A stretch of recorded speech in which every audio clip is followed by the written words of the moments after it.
So, welcome to Jumbo Eyes and welcome to our lecture series called Daily MCQ Practice. In this lecture series, we cover a particular day's current affairs through 4 to 5 MCQs.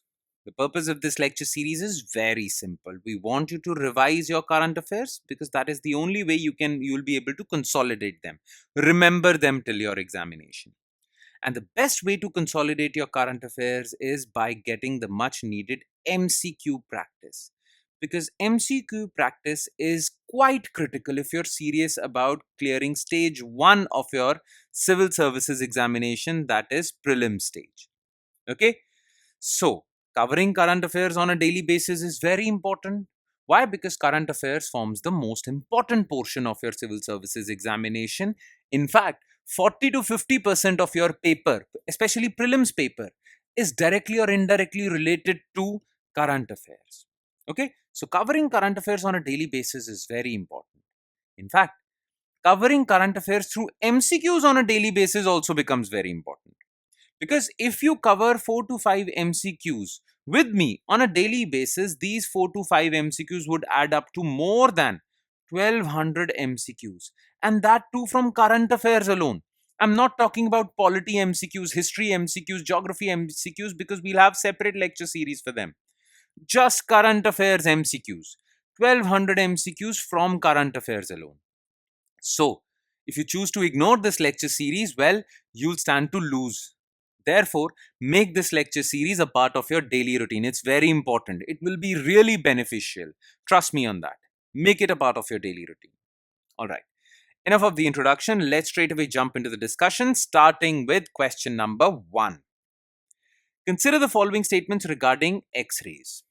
They have a higher wavelength and higher penetrating power than visible light. These radiations were discovered by Wilhelm Röntgen, and he received the first Nobel Prize in Physics for this. Discovery of X-rays led to the development of various other medical imaging techniques. Okay. Now, what are X-rays? X-rays are basically electromagnetic radiations. Okay. Electromagnetic radiations, EM radiations. Now, these electromagnetic radiations are different from visible light. Light is also an electromagnetic radiation, but these X-rays are different from light. How? X-rays have a higher frequency than visible light. And if it has higher frequency, then obviously it has lower wavelength, not higher wavelength, lower wavelength than visible light. And because of its high frequency, it is highly energetic also. And because higher the frequency, higher the energy of the wave. And because of its high energy, it has higher penetrating power also. That is why it is used to get the images of bones from your body. All right, make sense? So these are the features of X-rays. Remember, it has lower wavelength than visible light but higher frequency, but it has higher penetrating power. This part is correct, this part is false. These radiations were discovered by Wilhelm Röntgen, absolutely correct, in 1895, and he received the first Nobel Prize in Physics for this. Yes, the first Nobel Prize for physics was 1901, and Wilhelm Röntgen received it for discovering X-rays. This part is correct. Now, of X-rays, there are other techniques that are used in the field of medicine. Okay, various medical imaging techniques like CT scan is, because of the discovery of X-rays, we can conduct CT scan also, we can conduct MRI also. Okay, so these are the medical imaging techniques that are based on the discovery of X-rays. So this part is also correct, only to B. Question number 2. Consider the following statements regarding minority educational institutions. They are allowed to reserve 50% of seats for students belonging to minority community. If an institution is fully maintained out of state funds, it can provide religious instruction but cannot force students to participate in it. Okay. A minority institution loses its minority character by admitting students from non-minority community. All right. Now look, minorities in our country, and remember, only language-based minorities, linguistic minorities, and religion-based minorities, religious minorities.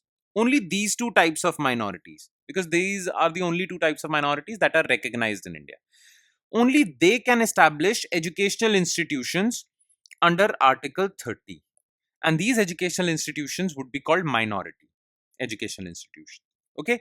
Now, these minority educational institutions are allowed to run or administer themselves uh, as much as freely as they want. Okay, government would interfere very less in their administration, and these institutions are established to promote education in minority communities. Therefore, they can reserve 50% of seats for minority students. Okay, so a Muslim minority educational institution can reserve 50% of seats for Muslims. A Sikh minority educational institution can reserve 50% of the seats for Sikhs, right? So this is correct, this part is allowed. Okay, now remember, if a minority or any educational institution, if it receives aid from government, okay, then that educational institution can provide religious instruction but cannot force their students to take that religious instruction. Okay, if that educational institution is dependent on aid. But if that educational institution is fully dependent for funding, fully, then that educational institution cannot even provide religious instruction, let alone force anyone. They cannot provide religious instruction. So, if an institution is fully maintained out of state funds, it can provide religious instruction. No, it cannot. Okay.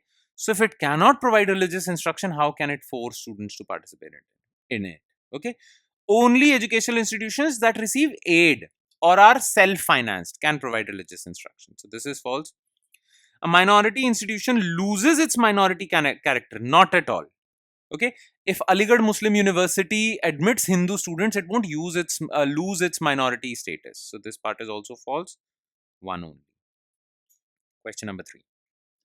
Which of the following is not a Supreme Court directive under Prakash Singh case of 2006? Separate investigation and law and order functions of police, appointment of DGP through merit-based transparent process and a secure minimum tenure of 2 years, police complaints authority at state and district levels. Okay. So in 2006, Prakash Singh, former DGP of Uttar Pradesh, after retirement, filed a public interest litigation in Supreme Court asking for police reforms to better improve the efficiency of policing in our country. And he recommended certain reforms. Those reforms were accepted by Supreme Court, and Supreme Court actually directed all states to implement those reforms. Those were 7 reforms, okay, that different state governments had to implement. All right. Now, some of those reforms were separate investigation wing and law and order wing of police, absolutely correct. Appointment of DGP through merit based process and a minimum tenure of 2 years, absolutely correct. And police complaints authority, where people can complain against police.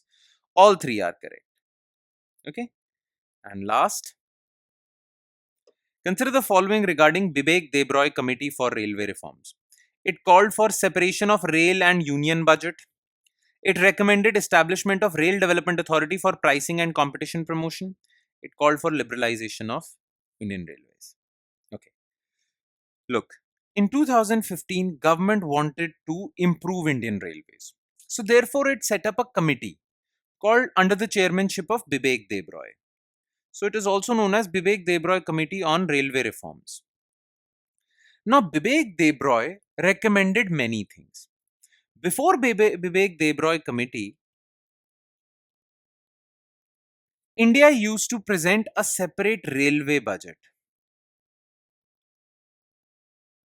So there was a separate railway budget and a separate general budget which was presented by Finance Minister. Vivek Debroy said that there is no need for separate railway budget. In fact, you should merge the two. And accepting his recommendation, these two budgets were merged. So Vivek Debroy never called for separate rail budget. In fact, he called for merger of two budgets. Okay. Vivek Debroy Committee recommended the establishment of an independent rail development authority that would decide on the prices of different tickets. Absolutely correct.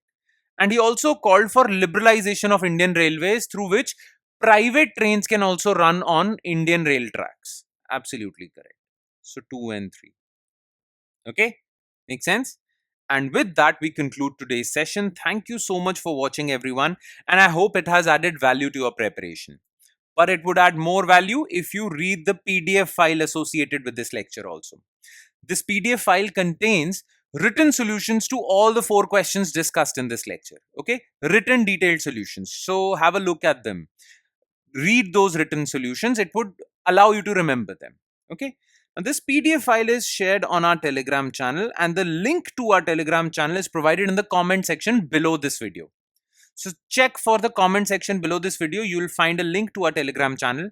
Click on that link. It will take you to our Telegram channel, and from there you can download the PDF for not just this lecture, but all the other lectures featuring on our YouTube channel. On that note, I'll be signing off. Thank you so much, everyone.